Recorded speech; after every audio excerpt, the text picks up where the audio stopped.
สวัสดีครับบัสเตอร์โบรสครับที่รักเจ้าเก่าครับแม็กซ์ครับต้นคิงมายาครับเย่อยู่หลังกล้องนะครับคุณต้นโอเควันนี้เราก็จะมารีวิวเจ้านี่กันนะฮะกล่องใช่กล่องใหญ่มากกล่องเบียร์ไม่ใช่เปิดขวดหรอวะอันนี้คือ Nike Adapt Earl BB นะครับนั่นคือชื่อเต็มของเขาแต่ว่าถ้าเกิดเราเรียกกันก็คือ Nike Adapt BB นั่นเองนี่จะมีชื่อเขียนเต็มๆอยู่ตรงนี้Earl เนี่ยมันจะเป็นชื่อเหมือนแบบเป็นชื่อระบบที่ Nike เขาพัฒนาเกี่ยวกับการแบบ self lacing นะครับก็คือการรัดเชือกโดยอัตโนมัตินะครับแล้วเดี๋ยวรายละเอียดเป็นยังไงเดี๋ยวเราไปดูกัน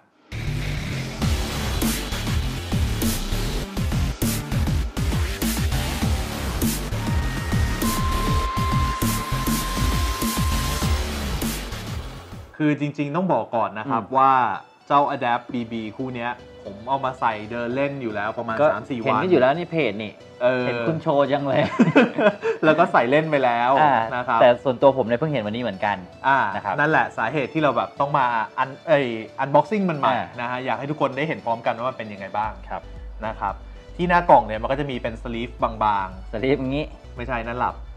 สลีฟที่แบบเป็นเปลือกนะฮะเสร็จมันก็จะมีไอ้2ปุ่มตรงนี้ที่เป็นแสงใช่ไหมแล้วเราก็เลื่อนออกมาปึ๊บมันจะเหมือนมันจะเป็นกล่องหูหิ้วอย่างนี้แล้วก็พอเปิดออกมาเนี่ยมันก็ยังเป็นเหมือนกันเป็นจุดๆแสง2อันนะฮะแล้วก็ตรงข้างล่างตรงฐานเนี่ยเขาก็จะมีเขียนเอาไว้คำว่า Earl EARL เนี่ยมันย่อมาจากเต็มๆของมันอะไรก็คือ Electro Adaptive Reactive Bracing นะฮะโอ้แม่งยาวอ่ะถ้าไม่ย่อนี่แม่งอ่านกันใช่มีลืมอ่ะแล้วก็ด้านข้างนะฮะด้านหน้าก็มีพวกไซส์แท็กเนาะแล้วก็ป้ายราคา$350 US นะฮะเป็นเงินไทยเท่าไหร่เป็นเงินไทยเหรอไม่บอกจอด้วยโอ้ผมถามผิดโทษทีมีคนอยู่หลังกล้องนั่งทำกล่องดีนะใช่ก็สมราคามันแหละก็เปิดมาใช่ไหมเราก็จะเจอรองเท้านะฮะกับที่เสียบไม่ใช่ที่เสียบเขาเรียกอะไรว่ากระดาษห่อเป็นงี้มันมีนี่ด้วยนี่คุณเอาออกไปอะไรนะมีชูทรีของเขาจะมาแบบดีมากนะฮะใช่ก็คือเป็นพลาสติกแข็งก็เสร็จปุ๊บก็จะมีไอเนี่ยเสียบมาอีกอันหนึ่งอันนี้ก็หลายบาทแล้วแค่นี้นะฮะเฮ้ยคุณนี่เล่นเรื่องราคาจังเลยวะเสร็จปุ๊บอันนี้คือตัวรองเท้านะครับแล้วก็ให้ดูนี้เลยพอใต้กล่องเนี่ยมันก็จะมีเป็นฐานชาร์จนะฮะเขาจะเรียกว่าเป็นแบบ charging mat นะฮะหรือว่าเป็นชี่ชาร์เจอร์นะครับก็คือมันแค่วางแค่นี้โป๊ะก็ชาร์จเลยนะครับแต่ว่ามันก็จะต้องเอาไอ้ตัวเสียบปลั๊กที่เสียบปลั๊กใช่ที่เสียบปลั๊กก็จะอยู่ในถุงอันนี้แหละนะฮะก็เป็น Warbrick ชาร์จธรรมดานะครับด้านล่างก็มีเป็นmanual วิธีการใช้นี่เป็นเล่มอย่างนี้นะฮะ Adapt BB เนี่ยมันต้องใช้คู่กับแอปพลิเคชันที่เป็น Nike Adapt BB นะครับมันก็จะสามารถแบบปรับรองเท้าจำเป็นไหมว่าต้องใช้โทรศัพท์ของ Android หรือว่ามันมีทั้ง2ระบบเลยทั้ง Android ทั้ง iOS ใช่สามารถใช้ด้วยกันได้นะครับอย่างนี้ถ้าใครไม่มีโทรศัพท์แบบนี้ก็ต้องไปซื้อไม่จำเป็นคือต่อให้คุณไม่มีโทรศัพท์ไม่มีแอปพลิเคชันคุณก็สามารถใช้งานได้จากตรงปุ่มกดเหรอครับไอ้ตรงปุ่มกดเนี่ยก็ใช้ได้เลยแมนนวลก็ได้ใช่ก็นั่นก็เป็นข้อดีของมันนะครับคำถามยอดฮิตเลยที่หลายๆคนเนี่ยเข้ามาถามผมก็คือ1หนักไหมหนักเลยคือประมาณเลบอนคือมันไม่ได้หนักมากขนาดว่าพวกโฟมบอซีดอะไรพวกนี้คือถ้าเกิดว่าไม่ได้เบาเหมือนโคบี้ใช่ถ้าถืออยู่ในมือเนี่ยมันก็รู้สึกหนักแต่ว่าพอใส่ออนฟีดอาจจะไม่รู้สึกอะไรมากนะฮะจริงๆแล้วเนี่ยเรื่องน้ำหนักเนี่ยถ้าอยู่ในระดับเลบอนคุณไม่ต้องไปซีเรียสมากหรอกเนาะบางคนมันซีเรียสเรื่องน้ำหนักเกินไปใช่ก็ประมาณนั้นมีน้ำหนักนะครับ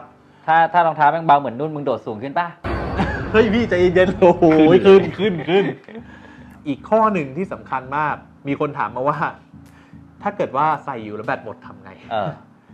เพราะว่าถ้าแบตหมดกูจะเอารองเท้าออกยังไงวะใช่ไหมใช่คำตอบก็คือว่าทาง Nike เนี่ยเขาได้ออกมาพูดแล้วว่าคือรองเท้าเนี่ยถ้าเกิดว่าแบตมันใกล้หมดเหลือแบบ1% 2% เนี่ยรองเท้ามันจะคลายเชือกอัตโนมัติเพื่อให้คุณเอาเท้าออกมาก่อนนะฮะไม่ต้องกลัวว่าแบบก่อนที่แบตมันจะหมดใช่ออกจากรองเท้าไม่ได้อะไรอย่างนี้นะครับนั่นก็เป็น2หัวข้อหลักถ้าเกิดใครมีคำถามอะไรเพิ่มเติมเกี่ยวกับตัวนี้ก็ถามมาได้นะฮะเจ้าตัวนี้นะครับเทคโนโลยีต่างๆของเขาเนี่ยมันก็จะมีเป็นอะไรนะระบบรองรับแรงกระแทกเป็นคุชลอนฟูลเลนท์นะฮะก็คือเป็นคุชลอนตัวเต็มฮะอะไรวะข้างหลังกล้องก็ทำอะไรกัน เอาราคามาโชว์กันเหรอ นี่ถึงขั้นไป Google ราคาดูเลยเหรอช่างมันก่อนเดี๋ยวค่อยไปเคลียร์เรื่องที่บ้านระบบรองรับเป็นอะไรตัวนี้เป็น full length cushion นะครับก็คือคุชลอนเนี่ยถูกใช้ล่าสุดรู้สึกจะเป็นไคลี่4มั้งใช่คือไคลี่4คุชลอนเนี่ยทำผมแบบอย่างที่บอกอะที่ตอนนั้นผมใส่เล่นแบบครั้งเดียวอะ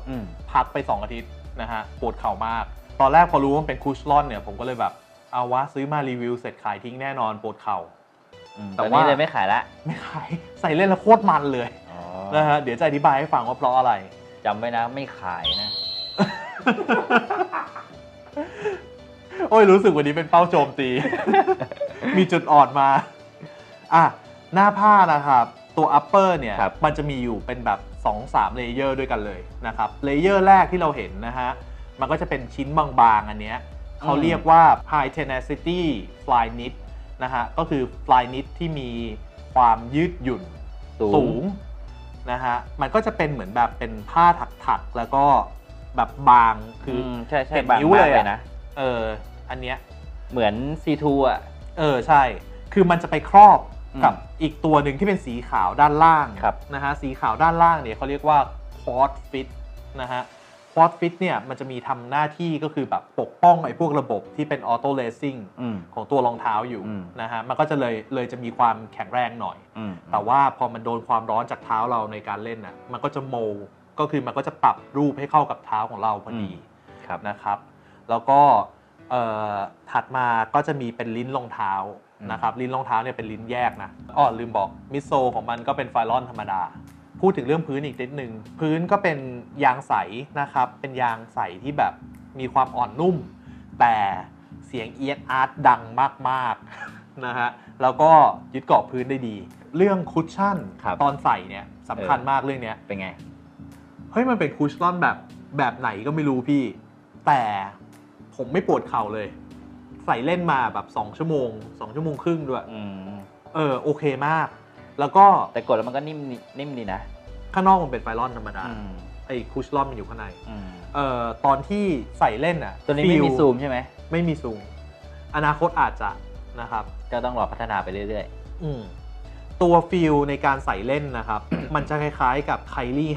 5ก็คือหน้านุ่มๆเลยหน้านุ่มมากนะฮะแล้วก็ตรงส้นเนี่ยผมยังไม่ค่อยรู้สึกอะไรเท่าไหร่เพราะว่าไม่ได้ลงส้นมากนะครับแต่ว่าก็ดูจากรอยยับตรงเนี้ยก็ดูมันก็มีการแบบมันคอมเพรสดีเหมือนกันนะมันอาจเป็นจังหวะที่คุณอาจจะเร็วจนคุณสัมผัสไม่ทันโอ้โหขนาดนั้นเลยเหรอ ก็ช่วงหน้าเท้านิ่มมากนะฮะใส่เล่นสนุกมากใส่เดินก็โอเคนะครับแล้วก็ตัวเรื่องการล็อกดาวน์นะฮะหลายๆคนเนี่ยให้ความสนใจมากว่ามันไม่มีเชือกแล้วมันใช้ระบบออโต้มันล็อกเป็นยังไงมันเหมือน33จอร์แดน33ไหมนะครับจอร์แดน33เนี่ยผมว่ามันก็ล็อกแน่นแล้วนะเพียงแต่ว่ามันยังแบบบางจุดแน่นเกินบางจุดคลายไปอะไรเงี้ยครับแต่ไอเนี่ยเวลาล็อกมันเหมือนแบบเท้าเราแม่งโดนกดให้อยู่บนพื้นเลยคือไม่มีการขยับแล้วก็การที่แบบมันล็อกเข้ามามันก็จะบีบตรงช่วงข้อเท้าเราเข้าหากันด้วยดังนั้นเนี่ยส้นเท้าไม่มีสไลด์ขึ้นเท้าไม่มีการขยับเสียดายที่ผมใส่ไม่ได้ล็อกดีมากผมจะลองเหมือนกันนะตัวนี้คือแบบผมคิดว่าตอนแรกจะขายทิ้งตอนนี้ไม่ขายแล้วแน่นอนมั่นใจรองเท้าดีมากเฮ้ยดูคนหลังกล้องมาคือตัวนี้ใส่ดีจนแปลกใจเลยนะฮะแล้วก็ตัว รองเท้าตัวพื้นนะครับก็มีความหนึบพอสมควรหนึบแบบดีอะแต่ว่าปัญหาคือตอนที่ผมเอาไปใส่เดินเล่นใช่ไหมก่อนไปเล่นบาสมันก็จะมีฝุ่นเกาะฝุ่นเกาะง่าย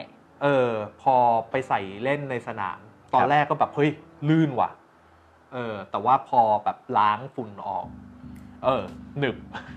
ดังนั้นปัญหาก็คือว่าผมคิดว่าไม่สามารถใส่เล่นพื้น outdoor ได้โอ้ยใครจะไปใส่คุณพื้นปูนขัดอะไรพวกนี้ที่มันจะอมฝุ่นเยอะๆรู้สึกว่าตัวนี้พื้นเอาไม่อยู่พื้นมันจะลื่นนะฮะน่าจะใส่เล่นได้เฉพาะ indoor คือคุณซื้อรองเท้าระดับเนี้ยถ้าคุณมีนะคุณไม่เอาไปเล่น outdoor ง่ายๆหรอกก็คิดอยู่แต่ผมก็ไปใส่เดินเล่นนะเดินเล่นก็ส่วนเดินเล่นไงก็ประมาณนั้นพื้นหนึบเฉพาะในอินดอร์นะฮะแล้วฝุ่นเกาะง่ายอาจจะต้องทำความสะอาดบ่อยมาถึงเรื่องไซส์นะครับไซส์ตัวนี้เป็นรองเท้าทรงแหลมนะฮะคนเท้าบานหรือว่าเท้าคนเอเชียเนี่ยเผื่อไปเลยครึ่งเบอร์นะฮะมันไม่รู้ทำไมไนกี้ชอบทำรองเท้าทรงเรียวๆเนาะก็คนอเมริกาเขาเท้าเรียวไงเคยเห็นมันก็เลยต้องมีแบบแยกออกมาเป็นของฝั่งเราที่เป็นตัว EP เป็นอะไรเงี้ยก็จริงใช่ไหมเคยเห็นเท้าของเคดีป่ะเท้าขนมปังเหรอโอ้โหแม่งเป็นแผ่นยาวๆฮะเท้าตัวนี้นะครับเผื่อไปเลยครึ่งเบอร์แล้วก็ไม่ต้องห่วง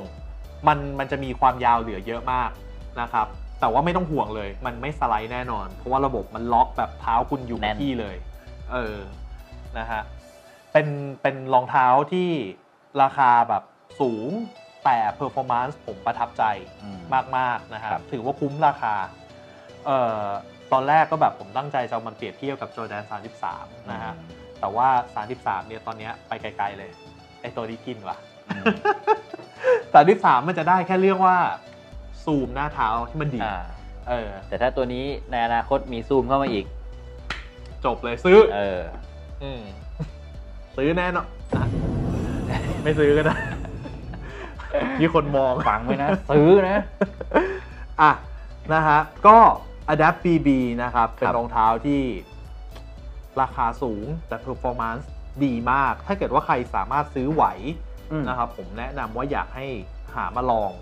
นะครับผมว่ามีหลายๆคนแหละเขามาถามผมเยอะอยู่นะฮะผมเนี่ยมีคนลูกค้ามาถามเยอะอยู่ว่าพี่รักเมื่อไหร่จะมีตัวนี้มานะครับคือมันหายากแล้วด้วยนะครับตัวนี้คือมีหลายคนเนี่ยที่เขาอยากจะทดลองนะฮะแต่อยู่ที่ว่าอาจจะไม่ได้หาของได้ง่ายๆแล้วตอนนี้ใช่ครับก็ประมาณนั้นนะฮะแล้วก็รวมๆก็เป็นรองเท้าที่ดีแหละอย่างที่บอกนะเป็นรองเท้าที่ค่อนข้างประทับใจนะครับถ้าเกิดว่าอนาคตมีซูมเนี่ยมันจะดีมากก็ประมาณนั้นวันนี้พวกเราก็ไปกันแค่นี้นะฮะแล้วเจอกันใหม่สวัสดีครับ